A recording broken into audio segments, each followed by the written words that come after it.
forces of magnitude P, 2P, 3P acting along the side BCCA AB of an equilateral triangle ABC. Find the resultant in magnitude, direction and line of action.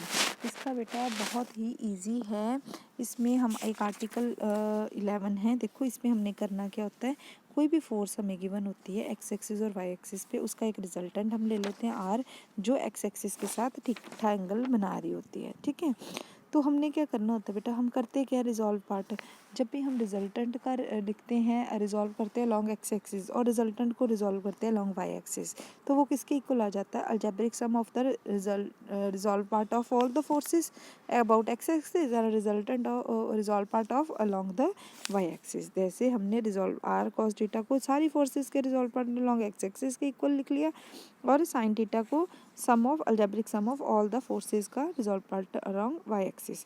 तो इसको हम squaring and adding करेंगे, तो R square is equals to cos square theta, R square is equals to sine theta, cos square plus sine square 1 के equal हो जाएगा, R square is equals to this resultant के आ जाता है।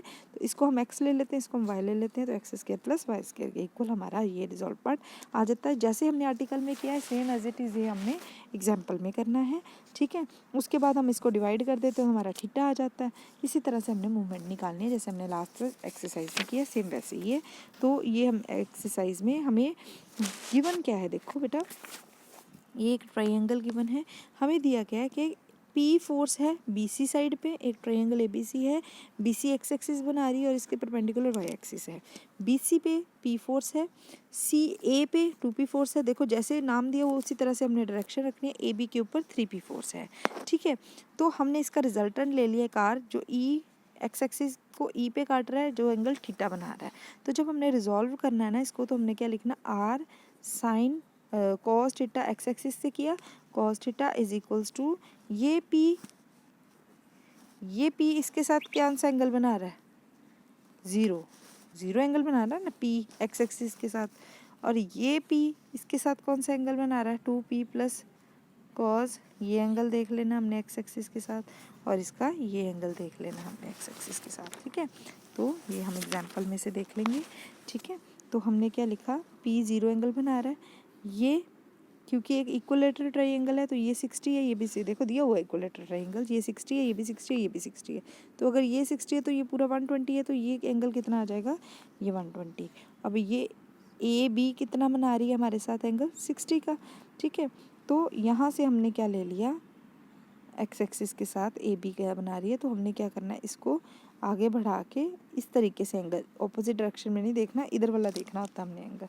ठीक है, जैसे हमने इसका ये वाला देखा था ना, इसकी तरह से सॉरी ये वाला देखा था, इसी तरह से इसका हमने ये वाला देखना है, ये पूरा ये वाला देखना है हमने एंगल। ठीक है, ये वाला, इसलिए यहाँ पे 240 आ गया। ये जो 3p बना रही है इसको ऐसे करके ये पूरा हमने लेना है। ठीक है, तो ये कितना बना रही है एंगल, 240 बना रही है एंगल। तो यहाँ से हमने इसकी वैल्यूज़ फिल कर देनी है, अलोंग आर कॉस थीटा आ गया हमारे पास। इसी तरह से हमने वाई एक्सिस के साथ रिजॉल्व कर देना, तो वाई एक्सिस मतलब इसके साथ कौन सा एंगल बना रही है, तो वाई एक्सिस के साथ ये बना रही है 90 डिग्री का।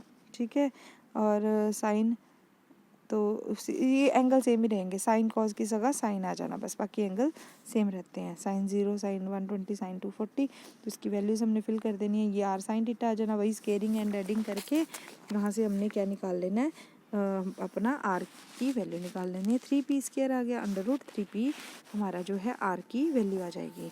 अब इसको डिवाइड कर देना दोनों को, तो टेन थीटा हमारा 1/√3 आ गया। तो 1/√3 हमारा किस केस में होता है, कहता थीटा किस में है हमारा, थर्ड क्वाड्रेंट में है, इसलिए ये थीटा 30 + 180 + 30 हो जाएगा, तो थीटा की वैल्यू 110 आ जाएगी। ठीक है, let side of triangle a है, तो मूवमेंट कितनी आ जाएगी, ए हम साइड ऑफ ट्रायंगल ले रहे हैं। ठीक है, तो R x sine theta, movement of R about B is equal to algebraic sum of this, तो आर ठीक है एक्स साइन थीटा हमारे पास कितनी आ जाएगी, इस फोर्स मल्टीप्लाई इसका परपेंडिकुलर डिस्टेंस, ये फोर्स मल्टीप्लाई इसका परपेंडिकुलर डिस्टेंस, ये फोर्स मल्टीप्लाई इसका परपेंडिकुलर डिस्टेंस।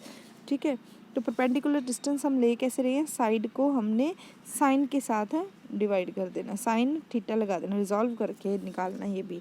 तो p इंटू 0, ये देखो ये एक्स एक्सिस पे है तो इसका b के साथ क्या बन जाएगा, अबाउट b निकाल रहे हैं तो p पे है तो b के साथ इसका परपेंडिकुलर डिस्टेंस क्या होएगा, 0 होएगा।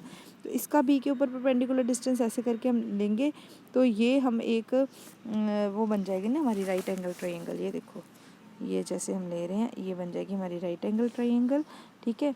तो ये 90 डिग्री का एंगल है, तो ये परपेंडिकुलर डिस्टेंस इससे इस फोर्स पे है, ठीक है। तो हम ये 60 एंगल है, ठीक है। तो ये साइड हमारी ए है, ठीक है, एंगल बन रहा है 60 का, तो इस तरह से ए साइन 60 यहाँ पे आ जाएगा और जो थर्ड फोर्स है वो भी वहाँ पे भी 0 आ जाएगा, उसका भी परपेंडिकुलर डिस्टेंस उस फोर्स के साथ क्या आ जाएगा, 0 आ जाएगा, ठीक है, थर्ड साइड का भी, ठीक है। तो इस तरह से हमने एक्स साइन थीटा की movement algebraic sum of the movement निकाल लेनी है। एक्स हमारे पास कितना आ जाना है, -2 है, negative sign show that the point E lies on the negative side of x axis की इस साइड पे आएगा, ना कि इस साइड पे, ठीक है, negative side of x axis पे है। Resultant of the force magnitude इसका ये आ गया है, एंगल इसका 210 आ गया है विद एक्स एक्सिस। तो ई जो है वो किस डायरेक्शन में है वो भी हमारा आ जाएगा, ठीक है।